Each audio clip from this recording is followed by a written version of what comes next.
بسم اللہ الرحمن الرحیم باب من بدا بالحلاب او الطیب عند الغسل۔ یہ باب اس کے بیان میں کہ جو غسل کے وقت حلاب یا خوشبو سے آغاز کرے۔ یہ عنوان حضرت امام بخاری رضی اللہ تعالی عنہ نے قائم فرمایا۔ حلاب اس برتن کو کہتے ہیں جس برتن میں اونٹنی کا ایک وقت کا دودھ آ جائے، اور مطلقاً ہر دودھ کے برتن کو حلاب کہتے ہیں۔ اب حضرت امام بخاری رضی اللہ تعالی عنہ بتانا کیا چاہتے ہیں، تو بخاری شریف کے شارحین نے اس پر شرح و بسط کے ساتھ کلام فرمایا، اور بعض علماء نے کہا کہ دودھ کا برتن حلاب کہلاتا ہے جب حلاب سے وضو یا غسل کریں گے تو لا محالہ دودھ کی خوشبو محسوس ہوگی۔ تو اب اس سے یہ معلوم ہوا کہ جس پانی میں خوشبو کا اثر ہو اس پانی سے غسل کرنا یہ جائز ہے۔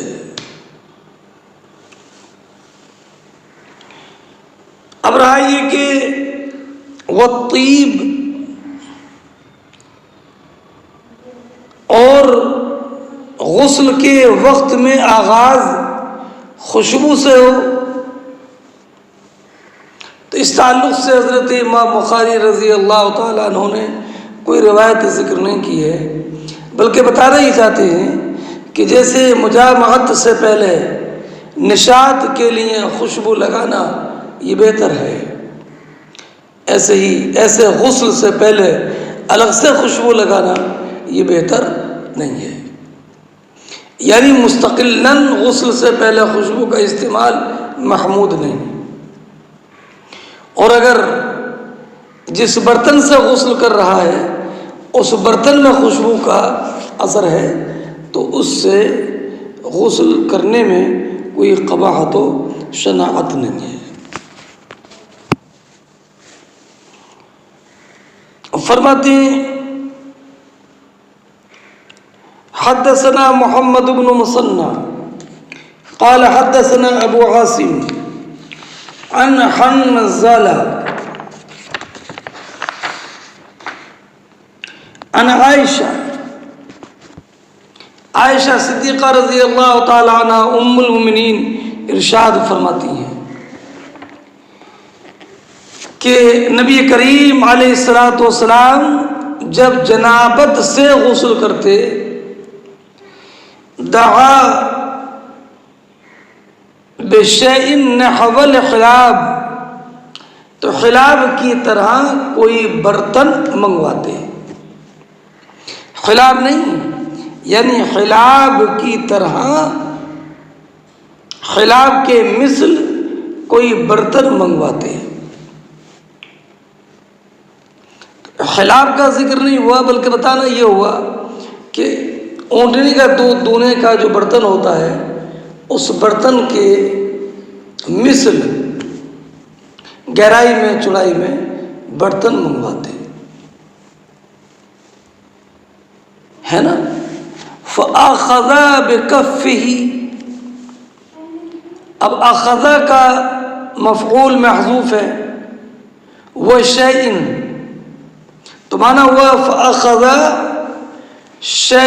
شَيْئًا نَحْوَ الْحِلَابِ بِكَفِّهِ، کہ حلاب کی طرح جو برتن ہوتا ہے نبی کریم علیہ الصلوۃ والسلام اس کو ہاتھ میں لیتے، فَأَخَذَ بِكَفِّهِ، اور یہ اخذ کا مفعول مان ہے، تو معنی یہ ہوگا کہ پانی اپنے ہاتھ میں لیتے.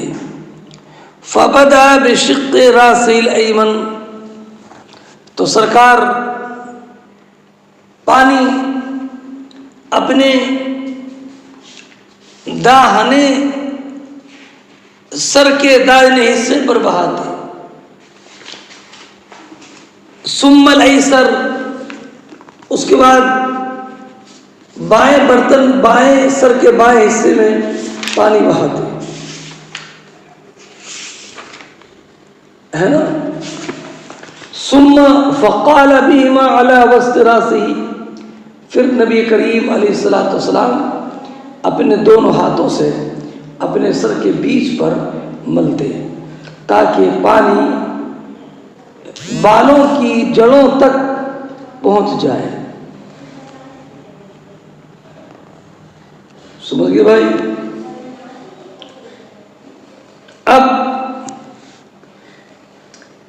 اس سے ایک مسئلہ یہ بھی معلوم ہوا کہ اگر کسی برتن میں خوشبو کا اثر ہو تو اس برتن سے غسل کرنا یہ جائز ہے. اور یہ بھی معلوم ہوا کہ غسل جنابت میں خوشبو کا استعمال لگانا نہیں ہے، جیسے کہ مجامعت سے پہلے لگایا جاتا ہے. اور اس سے ایک بات یہ معلوم ہوئی کہ غسل کرنے والے کے لیے اپنے غسل کا برتن رکھنا چاہیے. اور یہ بھی معلوم ہوا کہ پہلے سر کے دائیں حصے پر پانی ڈالے، پھر بائیں حصے پر، اور پھر بیچ سر پہ.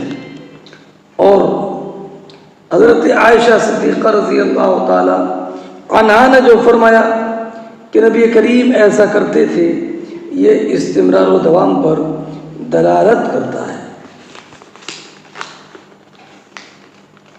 سمجھ گئے بھائی؟ اچھا، اگلا باب دیکھیں، باب المضمضۃ والاستنشاق فی الجنابت. غسل جنابت میں کلی کرنا اور ناک میں پانی ڈالنا، ناک میں پانی چڑھانا. تو امام اعظم علیہ الرحمۃ والرضوان کے نزدیک وضو میں سنت ہے، لیکن غسل میں یہ فرض ہے. فرماتے ہیں حدیث پاک حضرت عبداللہ ابن عباس رضی اللہ تعالی عنہ کی پہلے گزری ہے کہ میں حضرت میمونہ کے پاس، کہ مجھ سے میمونہ نے ذکر کیا تو نبی کریم علیہ الصلوۃ والسلام نے غسل کے لیے پانی بہایا. فأفرغ بيده بيمينه على يساره فغسلهما ثم غسل فرجه ثم قال بيده. پھر نبی کریم علیہ الصلوۃ والسلام نے اپنا ہاتھ زمین پر ملا اور مٹی سے اپنے ہاتھوں کو صاف کیا. ثم غسلها، یہ حدیث کئی مرتبہ گزر رہی ہے. ثم مضمض واستنشق ملا. ثم غسل فرجه وافاض على رأسه، اور سرکار نے اپنے سر مبارک پر پانی بہایا.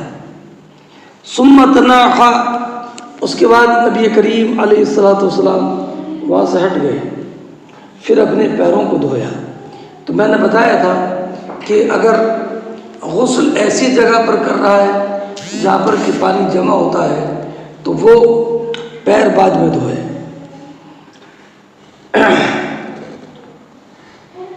فرماتی ہیں حضرت میمونہ، ثم اتی بمندیل فلم ينفض بهما، پھر نبی کریم علیہ الصلوۃ والسلام کی خدمت میں ایک رومال پیش کیا گیا تو نبی اکرم صلی اللہ تعالی علیہ وسلم نے اس رومال کو استعمال نہیں کیا. اب غسل کرنے کے بعد بدن پر رومال وغیرہ سے چھینٹوں کا صاف کرنا یہ کیسا ہے؟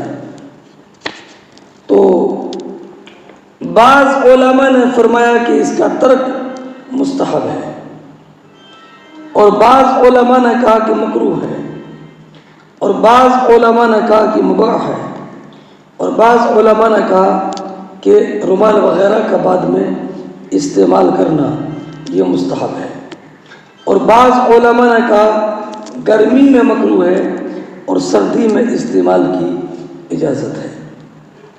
اب اس حدیث میں یہ ہے کہ نبی کریم علیہ الصلوۃ والسلام نے رومال لے کر اپنے بدن کے اپنے بدن پر اس رومال سے پانی صاف نہیں کیا، تو اس کے کئی جواب دیے ہیں۔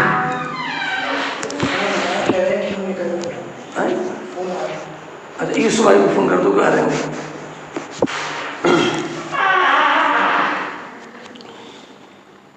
تو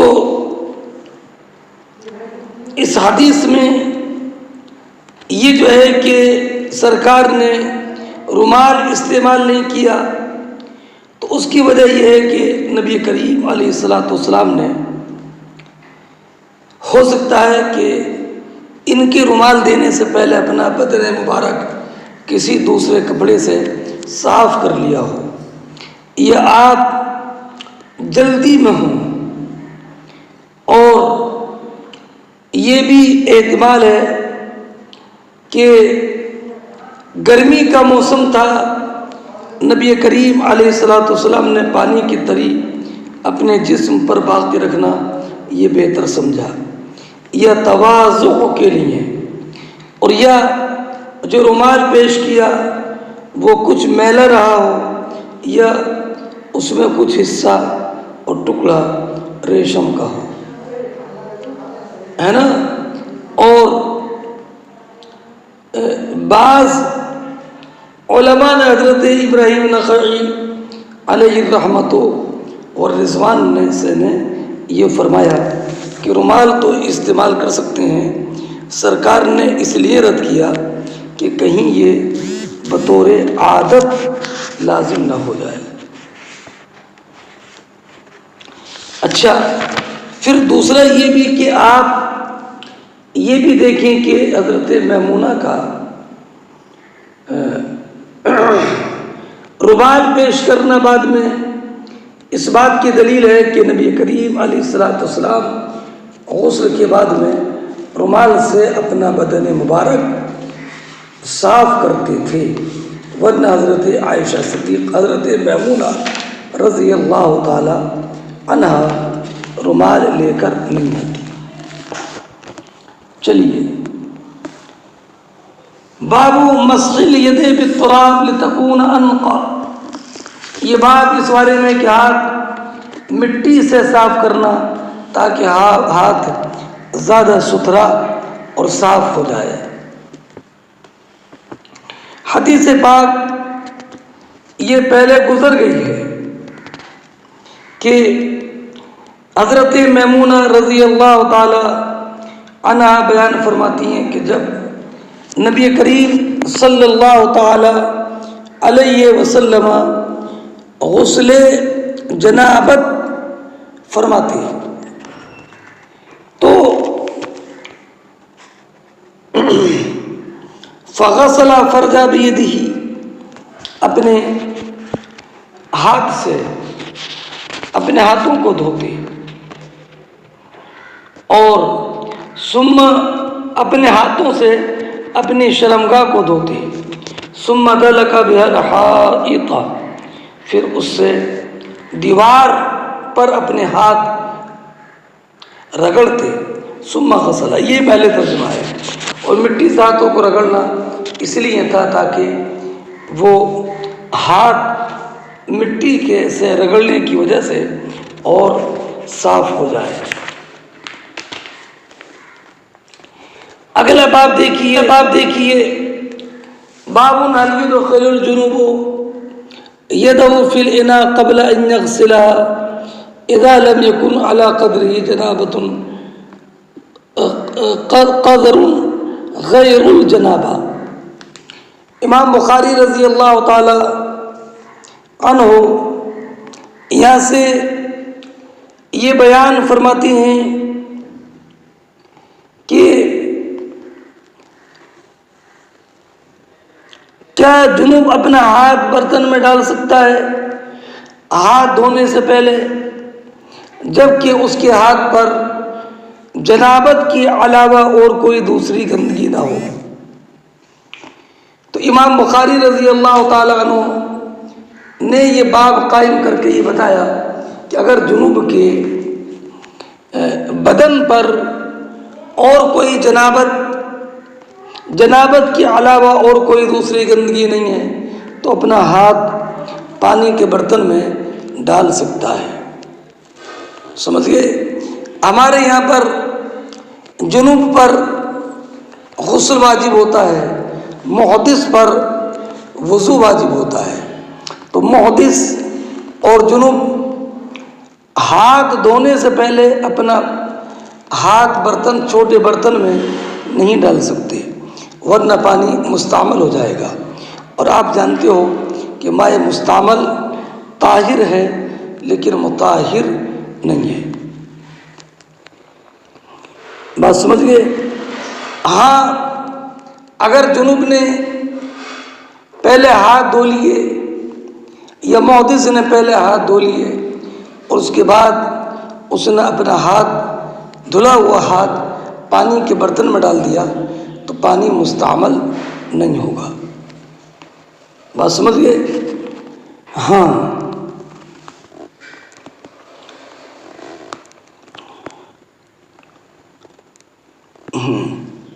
ہمارے یہاں مائع مستعمل ہو جائے گا، اور مائع مستعمل ہمارے یہاں پر طاہر تو ہے لیکن مطہر نہیں ہے۔ اب امام بخاری رضی اللہ تعالی عنہ نے اس مسئلے کو ثابت کرنے کے لیے کہ جنوب بغیر ہاتھ دھوئے پانی میں ہاتھ ڈال سکتا ہے، یہ روایتیں پیش کی ہیں۔ فرماتی ہیں وَأَدْخَلَ ابن عمر والبراء بن عازب يده في الطهور۔ حضرت عبداللہ ابن عمر اور براء ابن عازب رضی اللہ تعالی عنہما نے اپنا ہاتھ پانی کے برتن میں ڈال دیا، ولم یغسلها، اور اس کو دھویا نہیں، ثم توضأ، اس کے بعد انہوں نے وضو کر لیا اسی پانی سے۔ تو امام بخاری یہ ثابت کرنا چاہتے ہیں کہ دیکھو براء ابن عازب عبداللہ ابن عمر نے ہاتھ دھونے سے پہلے ہاتھ برتن میں ڈال دیا۔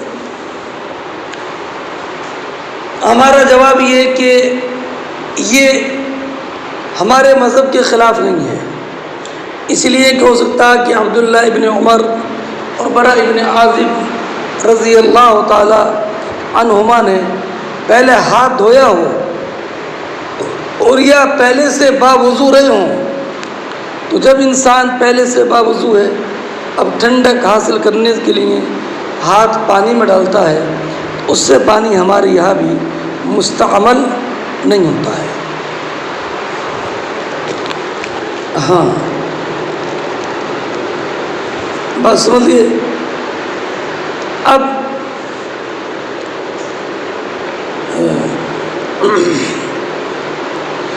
اور دوسرا احتمال یہ بھی ہو سکتا ہے کہ پانی کا برتن بہت بڑا ہو، اسے جھکانا ممکن نہ ہو، اور کوئی چھوٹا برتن بھی نہ ہو جس سے پانی نکال سکیں۔ تو اس حالت میں تو مسئلہ پڑا آپ نے کہ بائیں ہاتھ کی انگلیوں سے پانی لے کر دائیں ہاتھ کو دھویا جائے اور پھر اپنے دائیں ہاتھ سے پانی لے کر بائیں ہاتھ کو دھو دیں۔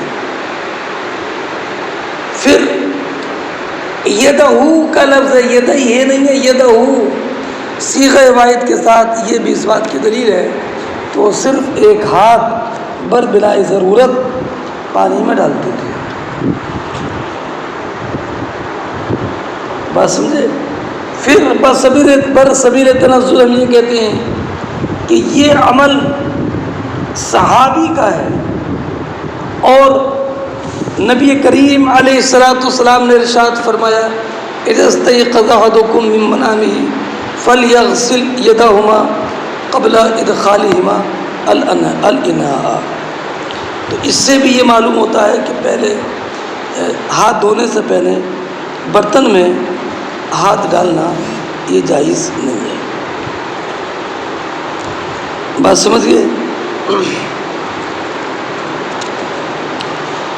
اگلی تعلیق انہوں نے ذکر کی وَلَمْ يَرَا ابن عباس ابن عمر بَأْسًا بِمَا يَنْتَزِعُ مِنْ غُسْلِ الْجَنَابَةِ، کہ عبداللہ ابن عمر اور عبداللہ ابن عباس رضی اللہ تعالی عنہ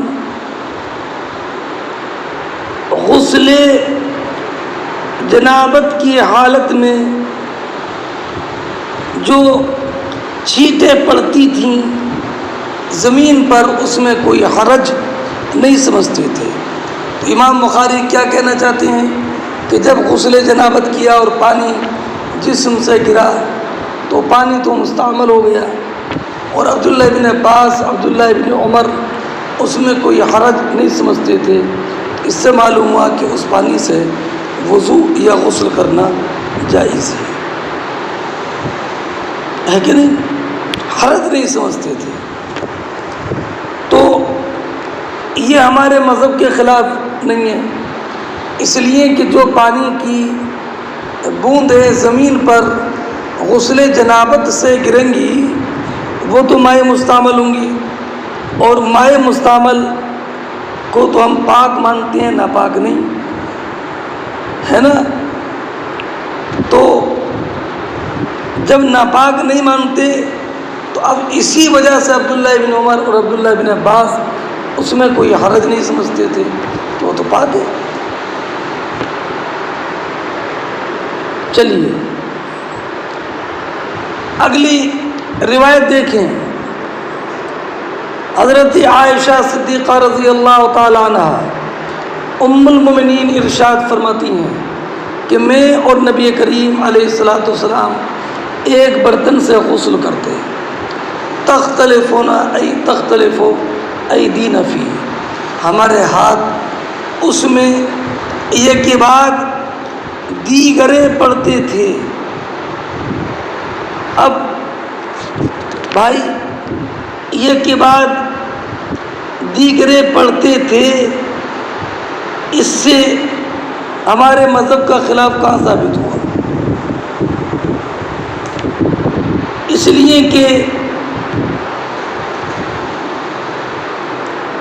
ام المؤمنین کا بیان یہ ہے کہ ہمارے ہاتھ برتن میں یہ کے بعد دیگرے پڑتے تھے، اور چونکہ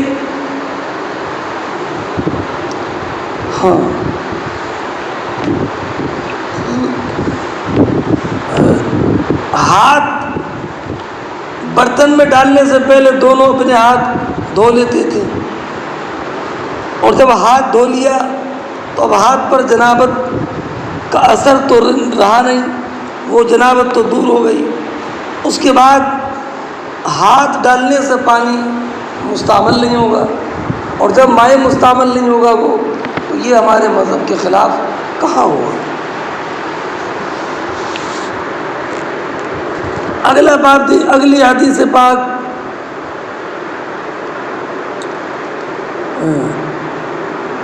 یہ حضرت امام بخاری رضی اللہ تعالیٰ عنہ نے کئی طریق سے اس حدیث کی تخریج کی ہے، اور اس کا متن وہی ہے جو میں نے آپ کے سامنے پیش کیا.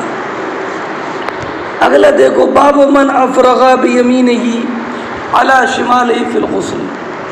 یہ باب اس انسان کے بیان میں جو انسان اپنے دائیں ہاتھ سے غسل میں بائیں ہاتھ پر پانی ڈالے، دائیں ہاتھ سے بائیں ہاتھ پر پانی ڈالے.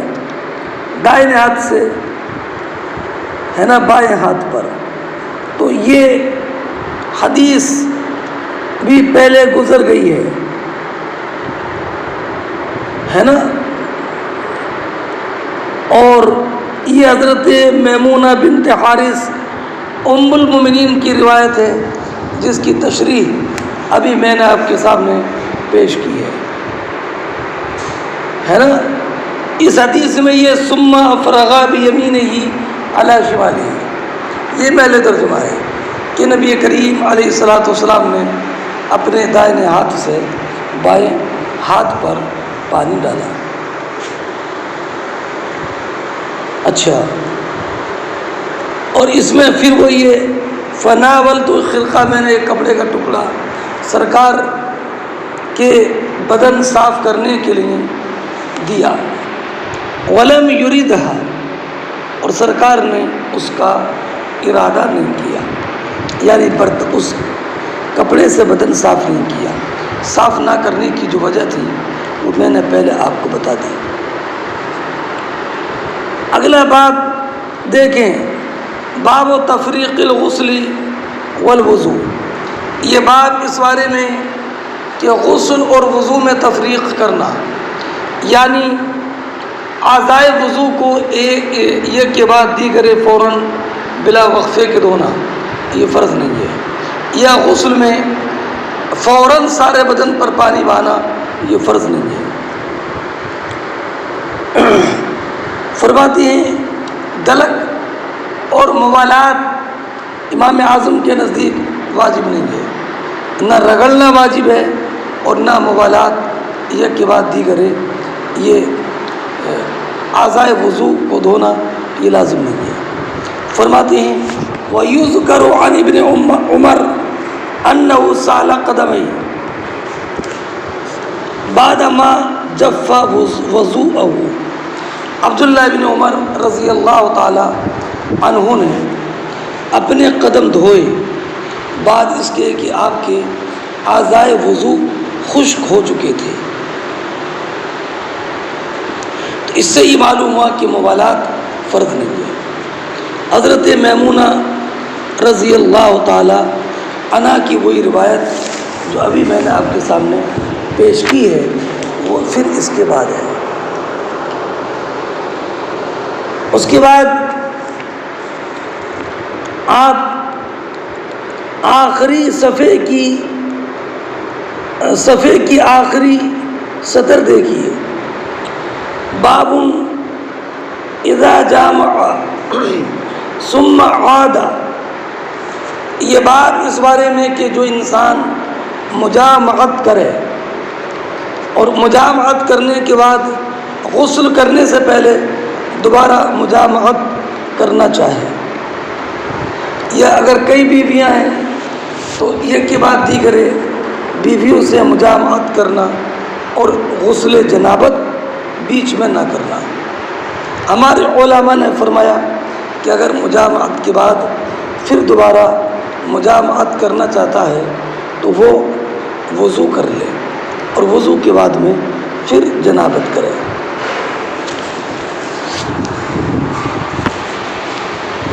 چلیے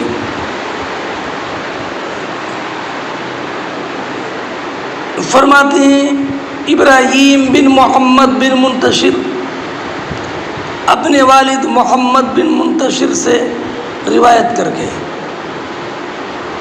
ذکرتہ لعائشہ. سنو، حضرت عبداللہ ابن عمر رضی اللہ تعالی عنہ یہ فتویٰ دیتے تھے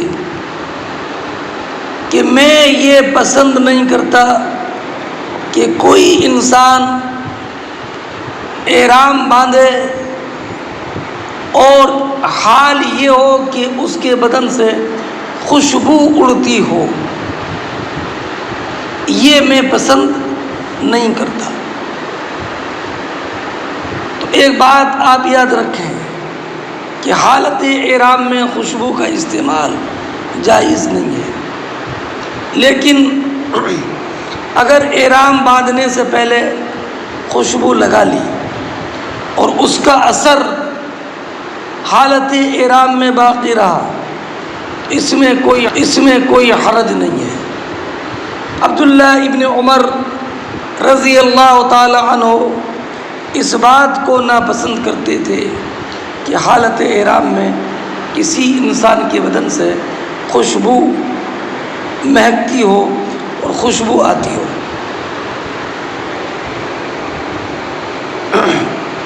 سنے بھائی، تو حضرت عبداللہ ابن عمر رضی اللہ تعالی عنہ کا یہ فتویٰ حضرت عائشہ صدیقہ رضی اللہ تعالی عنہا کے سامنے پیش کیا گیا، تو حضرت عائشہ صدیقہ ام المومنین رضی اللہ تعالی عنہ نے ارشاد فرمایا، اللہ عبداللہ ابن عمر پر رحم کرے، اس لیے کہ ان سے سہو ہو گیا جو انہوں نے یہ مسئلہ بتایا، یہ نبی کریم علیہ الصلاۃ والسلام کے حال سے ان پر ظہور طاری ہو گیا، اس لیے کہ میں نبی کریم علیہ الصلاۃ والسلام کے خوشبو لگاتی، سمجھتے، خوشبو لگاتی، پھر نبی کریم علیہ الصلاۃ والسلام ازواج مطہرات کے پاس تشریف لے جاتے اور صبح کو غسل کے بعد میں احرام باندھ لیتے، حالانکہ میں نے جو پہلے خوشبو لگائی تھی اس کا اثر احرام باندھنے کے بعد بھی باقی رہتا۔ حضرت عائشہ صدیقہ رضی اللہ تعالی عنہا نے گویا کہ بتا دیا کہ خوشبو اگر پہلے لگائی ہے اور اس کے بعد غسل کر کے احرام باندھ لیا اور خوشبو کا اثر بعد میں باقی رہا تو اس میں کوئی حرج نہیں ہے۔ بات سمجھ گئے؟ اگلی روایت دیکھیں، ہاں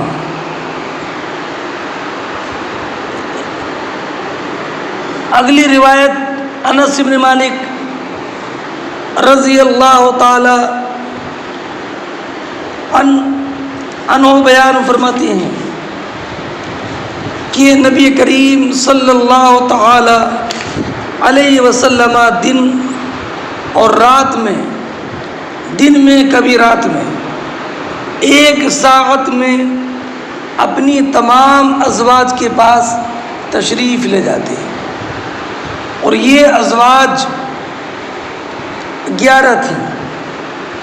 اب رہا یہ معاملہ کہ ایک وقت میں نبی کریم علیہ الصلاۃ والسلام تمام ازواج کے پاس کیسے تشریف لے جاتے، حالانکہ وہاں تو باریاں مقرر تھیں۔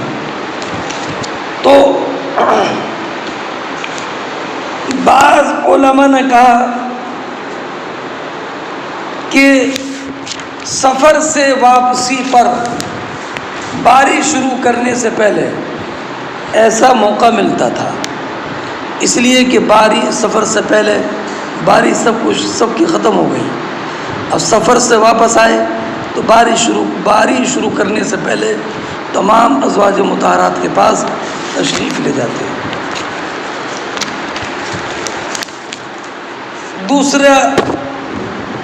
دوسری توجہ ہے کہ جس کی باری ہوتی اس کی اجازت سے یہ فرماتے، اور ایک توجہ بعض علماء نے یہ کی ہے کہ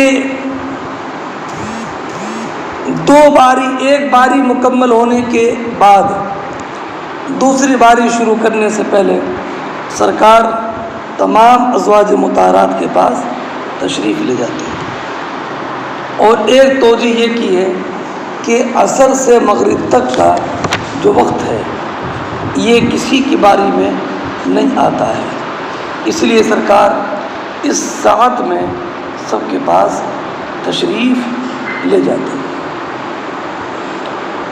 اور بیویاں کتنی تھیں؟ 11۔ ابھی میں اس پر کچھ کلام کروں گا، بتاؤں گا۔ تو قتادہ نے کہا کہ میں نے انس سے معلوم کیا، کیا سرکار ایک وقت میں 11 عورتوں کے پاس جانے کی استطاعت رکھتے تھے؟ تو حضرت انس ابن مالک نے کہا کہ ہم یہ بات کرتے تھے کہ حضور کو 30 مردوں کی قوت دی گئی ہے۔ اور ایک روایت میں یہ ہے کہ حلیۃ الاولیاء میں کہ 40 جنتی مردوں کے برابر قوت مجامعت دی گئی ہے، جنتی مردوں کے برابر۔ اور جنتی ایک مرد میں 100 مردوں کے برابر طاقت ہوگی۔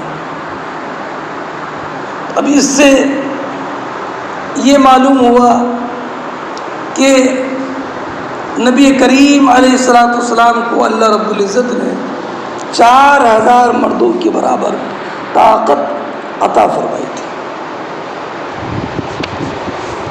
ہے نا؟ اب یہ بیان فرمایا کہ 11 بیویاں تھیں اور بیک وقت نبی کریم کے نکاح میں 9 بیویاں جمع ہوئیں، اس لیے کہ حضرت خدیجہ، حضرت زینب بنت خزیمہ رضی اللہ تعالی عنہما کا تو حیات ظاہری میں سرکار کی وصال ہو گیا تھا، تو 9 بچی، اور اس میں 11 ہیں۔ تو 2 باندیاں تھیں، ایک کا نام ماریہ قبطیہ تھا، دوسری کا نام ریحانہ تھا۔ ماریہ قبطیہ کی بدن سے حضرت ابراہیم کی پیدائش ہوئی تھی۔ ہاں، سرکار نے سب سے پہلے حضرت خدیجہ سے نکاح فرمایا، ان کے وصال کے بعد حضرت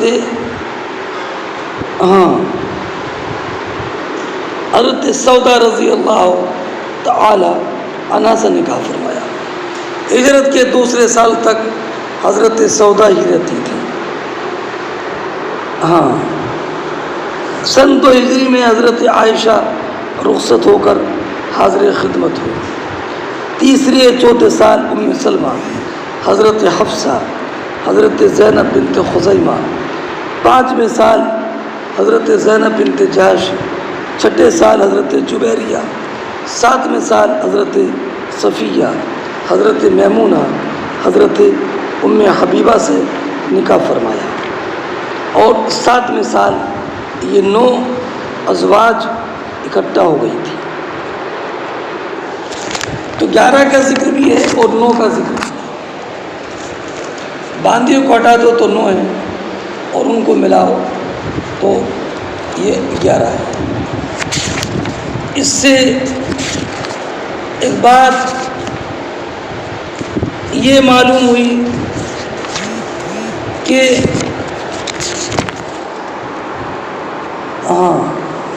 نبی کریم علیہ السلام کو اللہ رب العزت نے مجامعت پر قوت عطا فرمائی، اور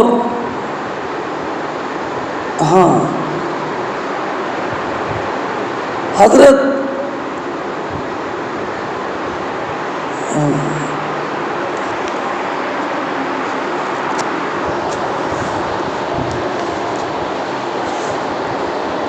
اب اگلی روایت دیکھیں۔ تو اس سے ایک مسئلہ یہ معلوم ہوا کہ جسے قوت ہو وہ جماع کی کثرت کر سکتا ہے، اور ایک سے زیادہ بیویوں سے نکاح کرنا 4 تک جائز ہے۔ اور تیسری بات یہ کثرت جماع یہ عیب نہیں ہے، اور عورتوں کی طرف میلان طبعی اگر دین اور دنیاوی فرائض کی ادائیگی میں کوتاہی نہ ہو تو یہ سنت ہے۔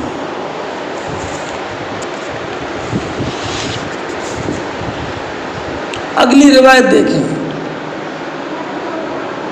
باب غسل المزی والوضوء من، یہ باب اس بارے میں کہ مزی کو دھونا اور اس سے وضو کا لازم ہو جانا، یعنی مزی سے غسل واجب نہیں ہوگا بلکہ صرف وضو ٹوٹے گا۔ یہ حدیث پاک گزر گئی ہے کہ مولا کائنات رضی اللہ تعالی عنہ فرماتے ہیں، مجھے بہت زیادہ مزی آتی تھی تو میں نے ایک صاحب کو حکم دیا کہ وہ نبی کریم سے سوال کرے، میں نے خود کیوں نہیں کیا؟ لمکان ابنتہ، آپ کی صاحبزادی میرے نکاح میں ہونے کی وجہ سے۔ تو سرکار نے فرمایا توضأ فاغسل ذکرک۔ اگلا باب ہے باب من تطیب، یہ باب اس بارے میں کہ جو انسان خوشبو لگائے اور پھر غسل کرے اور خوشبو کا اثر باقی رہ جائے۔ تو حدیث پاک وہی ابھی آپ نے پڑھی ہے، حضرت عبداللہ ابن عمر رضی اللہ تعالی عنہ کے قول کو حضرت عائشہ صدیقہ رضی اللہ تعالی عنہ نے رد کیا تھا اور بتایا تھا کہ میں تو سرکار کے غسل سرکار سے پہلے خوشبو لگاتی تھی، پھر سرکار غسل جنابت کر کے احرام باندھتے تھے اور خوشبو آپ کے بدن سے مہکتی تھی۔ یہ باب تقلیل الشعر حتی اذا ظن انہ قد اروى بشرتہ افاض علیہ، یہ باب اس بارے میں کہ جو انسان بالوں میں خلال کرے، یعنی سر کے بالوں کی جڑوں تک پانی پہنچانے کی کوشش کرے، یہاں تک کہ جب وہ سمجھ لے کہ اس نے اپنے سر کی بال کو تر کر دیا ہے، افاض علیہ، تو اپنے سر پر پانی بہائے۔ عائشہ صدیقہ رضی اللہ تعالی عنہ کی روایت ہے جو آپ نے پڑھی ہے، اس روایت کے بیچ میں دیکھو، اس میں ثم تخلل بیدی شعرہ، پھر سرکار نے اپنے دونوں ہاتھوں سے اپنے سر کا خلال کیا، سر کے بالوں کا خلال کیا، یہاں تک کہ جب سرکار کو یہ یقین ہو گیا انہ قد اروى بشرتہ، کہ سرکار نے بالوں کے جڑوں تک پانی پہنچا دیا، تو افاض علیہ الماء ثلاث مرات، سرکار اس پر پانی بہاتے 3 مرتبہ، پھر اپنے سارے بدن پر۔ اگلی روایت حضرت میمونہ رضی اللہ تعالی عنہ سے، پھر وہی جو آپ نے پڑھی ہے کہ سرکار کو رومال پیش کیا اور سرکار نے اس کا ارادہ نہیں کیا۔ اس میں اتنا جملہ ہے فَجَعَلَ يَنْفُضُ بِيَدِهِ، کہ نبی کریم علیہ الصلاۃ والسلام نے اس رومال کا تو استعمال نہیں کیا، لیکن اپنے ہاتھ سے اپنے بدن کے پانی کو پہنچنے لگے۔ سمجھ گئے بھائی؟ اب یہاں سے اگلی بات چلے گی انشاءاللہ، میں کل پڑھاتا ہوں، آپ لوگ مطالعہ کر لینا۔ اللہ رب العزت جل جلالہ آپ کو علم نافع عطا فرمائے۔ یاد رکھیے گا جتنا پڑھا ہے، آج آپ کے تقریباً 41 صفحے ہو گئے بخاری شریف کے، آپ ان سب کو ذرا شروع سے دوبارہ پڑھیں، تکرار کریں، اور حدیث کی جو مسائل میں نے آپ کو بتائے ہیں ان کو آپ سمجھتے رہیں، ہے نا۔ اپنا سال بیکار مت کیجیے، ہے نا، محنت سے جہاں بھی ہیں محنت سے پڑھتے رہیے، اور گھومنے پھرنے کھانے کمانے کا تو بہت ٹائم باقی ہے، ابھی آپ کا ٹائم پڑھائی کا ہے، محنت سے پڑھیے۔ اللہ رب العزت آپ کو سلامتی عطا فرمائے۔ السلام علیکم ورحمۃ اللہ وبرکاتہ.